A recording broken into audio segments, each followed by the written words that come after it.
స్వతంత్ర టీవీ ప్రేక్షకులకి శుభదినం. నా పేరు మీ చిర్రావూరి శ్రీరామశర్మ.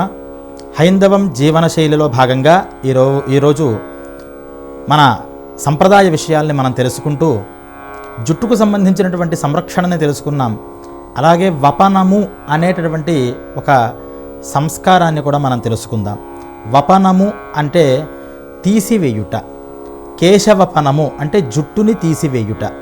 ఈ జుట్టుని తీసివేయుట అనేటటువంటి దానికి కూడా ఎప్పుడు, ఏ రోజు, ఎవరు, ఏ సమయాలలో చేయాలి అనేటటువంటి విషయాలన్నీ కూడా మన పురాణాల్లో చెప్పారు, వేదాల్లో చెప్పారు.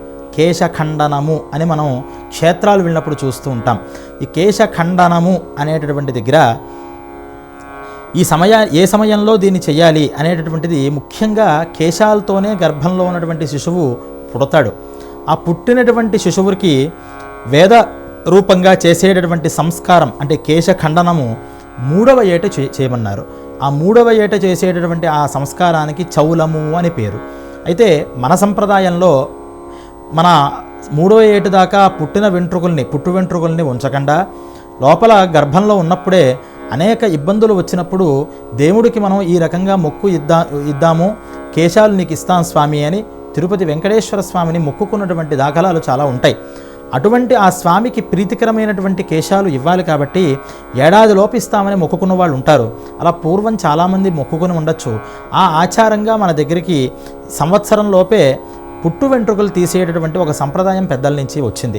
అయితే వైదికంగా చేసేటటువంటి సంస్కారాలు 3వ ఏటు చేసినా మొదట సంవత్సరం లోపు సరి సంఖ్యలలో పురుషులకి అంటే 6 కానీ 8 కానీ 10 కానీ 12 కానీ ఇవన్నీ సరి సంఖ్యలు అంటాం. వీటిల్లో పురుషులకి తల వెంట్రుకలు తీయాలట. అయితే 6వ నెలలో తీద్దాము అంటే అన్నప్రాశన వస్తుంది కాబట్టి సాధారణంగా 10-12 నెలల్లో మగవాళ్ళకి అంటే మగబిడ్డలకి కేశఖండన చేయిస్తూ ఉంటారు.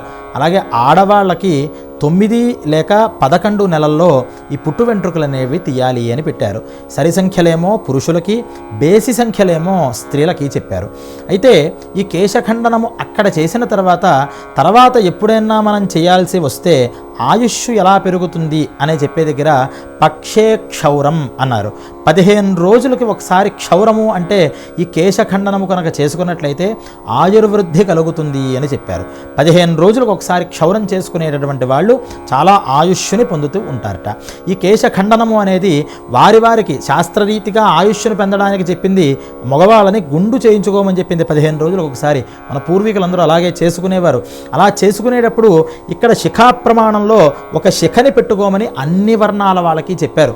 అందువల్ల ఇప్పటికీ మనం పల్లెటూర్లలో కొన్ని ప్రాంతాలలో వెళ్ళినట్లయితే 80-90 ఏళ్ల ముసలివాళ్ళందరికీ కూడా వెనక్కి బ్రాహ్మలకి పెట్టుకున్నట్టు ఈ పిలక అని చెప్తున్నాం.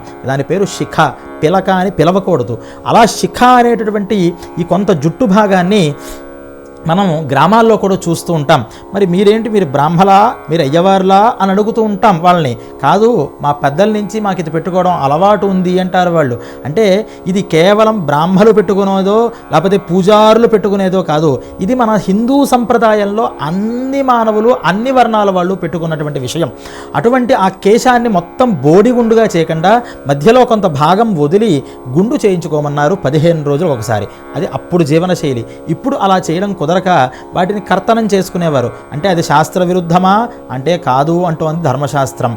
శనివారం రోజు ఈ కర్తనము అంటే కేశఖండన ఏ రూపంగా చేసినా వాళ్ళకి 1 నెల రోజులు ఆయుష్ తగ్గిపోతుంది అని చెప్పారు. అంటే మనకి తెలియకుండా ఎన్ని శనివారాలు మనం కర్తనం ఈ కటింగ్ చేయించుకుని ఉంటాం. అటువంటి చేసుకోవడం వల్ల నెలలు ఆయుష్ తగ్గిపోయి 120 సంవత్సరాల ఆయుష్ 80 సంవత్సరాలకో 90 సంవత్సరాలకో వచ్చేస్తూ ఉంటుంది. ఇది కేవలం కేశఖండన విషయం. ఇలా ఎన్నో పనులు మనకు తెలియక మన చేతులారా మన ఆయుష్ని తగ్గించుకుని ఆరోగ్యాన్ని పాడు చేసుకుంటున్నాం. అందువల్ల శనివారం రోజు ఎట్టి పరిస్థితుల్లోనూ ఈ కేశఖండనము పనికిరాదు అని చెప్పారు.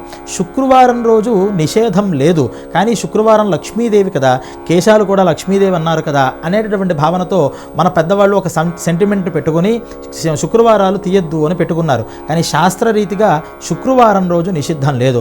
మంగళవారము, శనివారము పొరపాటున కూడా కేశఖండన చేసుకోవద్దు అన్నారు. అలాగే కుర్వీత బుధ సోమయోహో, బుధవారము సోమవారము కనుక ఈ కేశఖండన చేసుకున్నట్లయితే ఆయుష్ పెరుగుతుంది అన్నారు. ఇక మీదటనైనా మనకి తెలియక చేసుకున్నటువంటి ఆ ఆయుష్ తగ్గిపోయి ఉంటే ఈసారి నుంచి ఈ కేశఖండన చేసుకుంటున్నప్పుడు సోమవారం కానీ లేదా బుధవారం కానీ వచ్చేలాగా అందరూ చేసుకోండి. తద్వారా మనం కోల్పోయిన ఆయుష్ను కూడా మళ్ళీ పొందడానికి అవకాశం ఉంటుంది. శాస్త్రం చెప్తున్న విషయం నేను చెప్తుంది కాదు.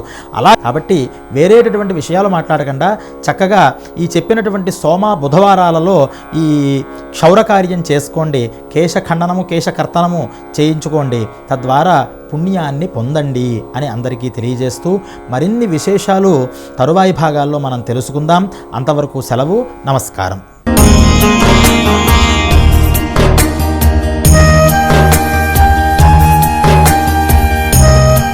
స్వతంత్ర భక్తి యూట్యూబ్ ఛానల్ ని సపోర్ట్ చేయండి.